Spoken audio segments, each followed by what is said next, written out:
Good day, people. This is a lecture on Ian McGilchrest's interview from his masterwork, The Master, and his Emissary. And it's kind of weird giving a discussion about a video, and I would really recommend you just go watch the video yourself uh, and see what you think, because these ideas are really helpful, I think, in understanding some of the problems of mediated communication technologies and what they do to our brains.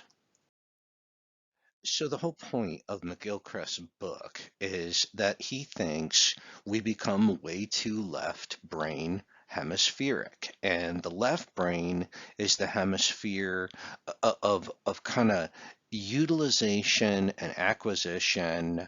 It's the hemisphere of logic and of science, whereas the right hemisphere is more the hemisphere of kind of balance and community and belongingness and the sort of appropriate ordering of one's life. And there are all kinds of issues and problems and even diseases that come from this overweighting of the left brain as opposed to minimizing the right brain, right? I mean, that's it. Overemphasizing the left brain and minimizing the right brain. So, what brain hemisphere is involved in imagination? Well, he says both hemispheres are crucially involved in imagination. It's not just left brain, it's not just math and reading and everything you're sort of learning in college. I mean, college, I think, to a very large extent, has become super left brained.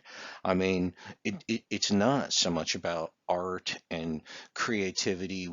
We've seen this push in society away from music, art, drama.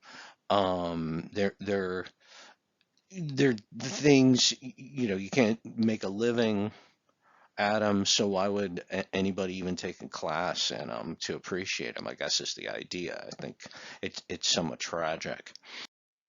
So here McGilchrist is making a play for attention, and he's saying that attention is not simply a byproduct or an effect or some kind of variable, but attention is everything. We attend to our existence and our kind of our perception through our sensorium, right? Kind of our five senses. That is our reality.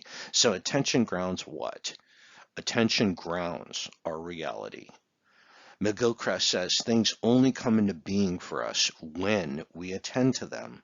How we attend to them changes what we find. So everything, that's this notion of empirical, that we know it to be true because of our senses.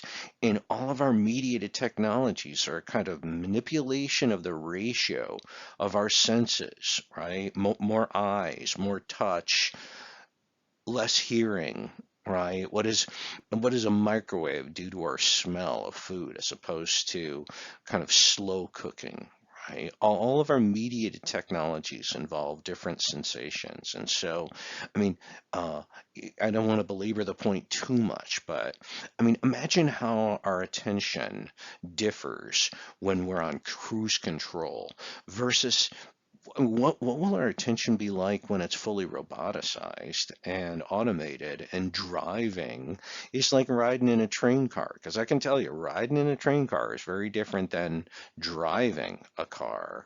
I guess it'd be very similar to being a passenger.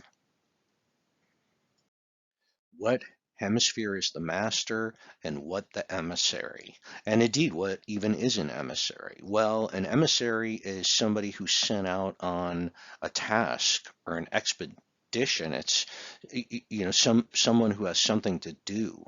And what McGilchrist says is the right hemisphere is the master and the left hemisphere is the emissary, right? And again, this idea of right hemispheric balance, understanding the bigger picture, having a sense of what's important and kind of putting the values into a kind of hierarchy, and everything moral and aesthetic, right, artistic, that sort of is primarily right hemispheric, the bigger picture, right? The balance, the center. The right hemisphere is silent because it doesn't have speech, but it sees more and understands more of the picture, right?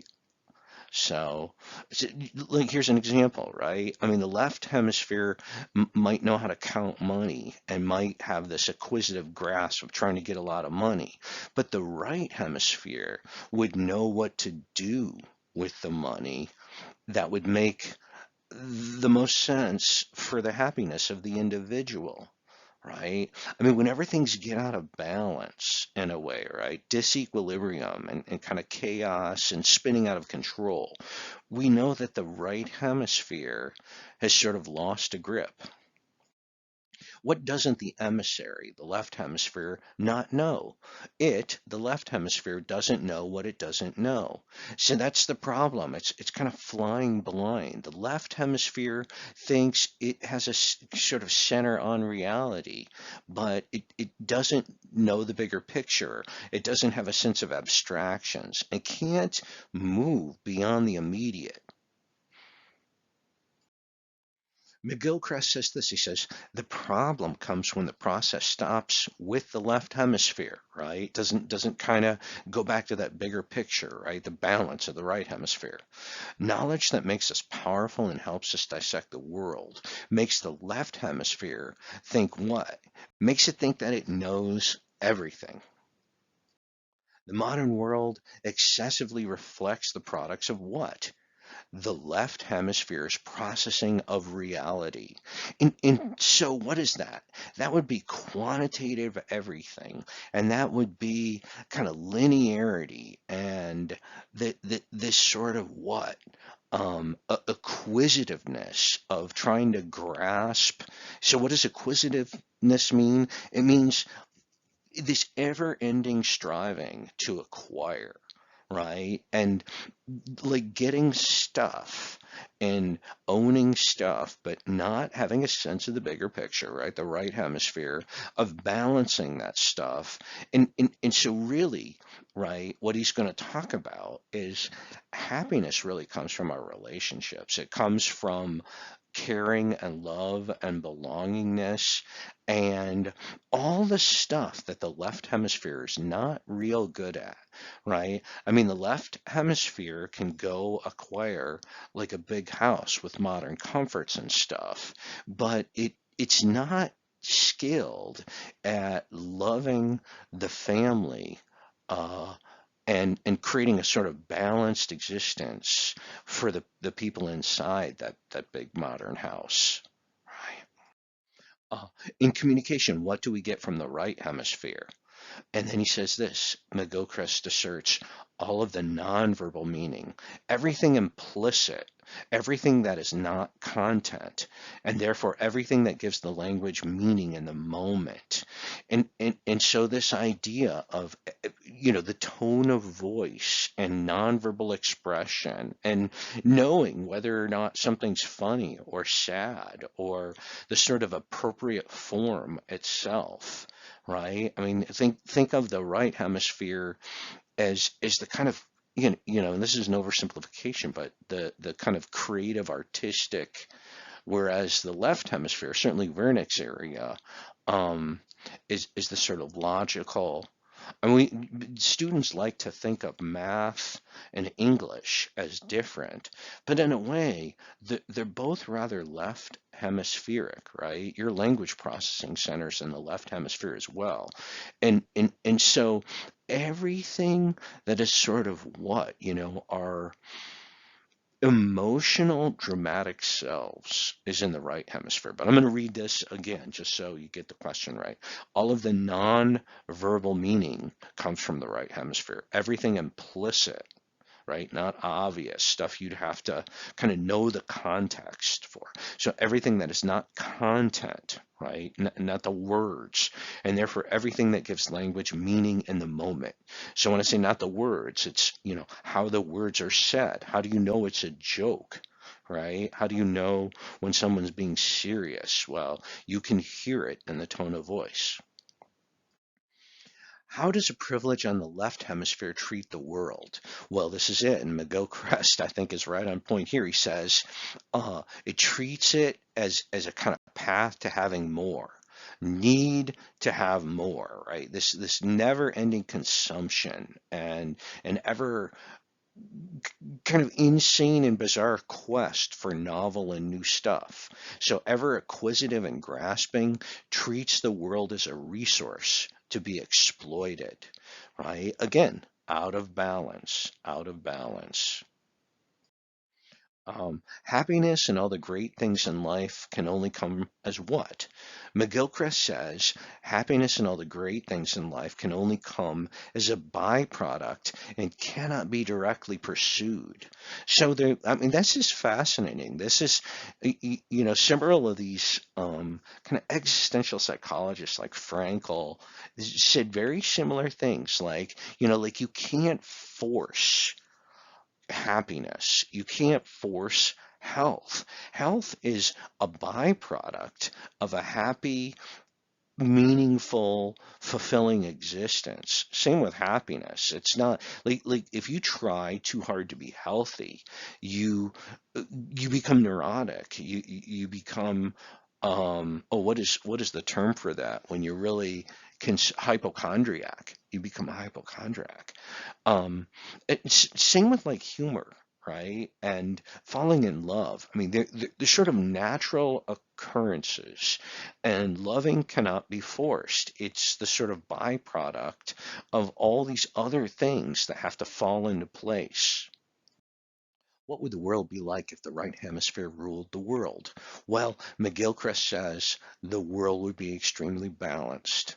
The world would be extremely balanced, right? So we keep talking about, seeing the bigger picture and understanding the respective values and how they fit into a greater context.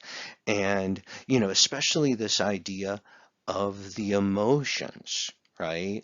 I mean, the acquisitive left hemispheric, I think, trounces on the emotions. It steps on the emotions to get what it wants, and its only real emotion is this kind of acquisitional goal, and it replaces that with another acquisitional goal.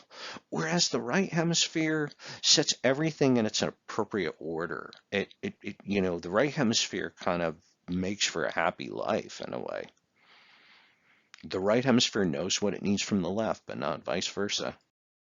What diseases does McGilchrist suggest are caused by an over-reliance on the left hemisphere?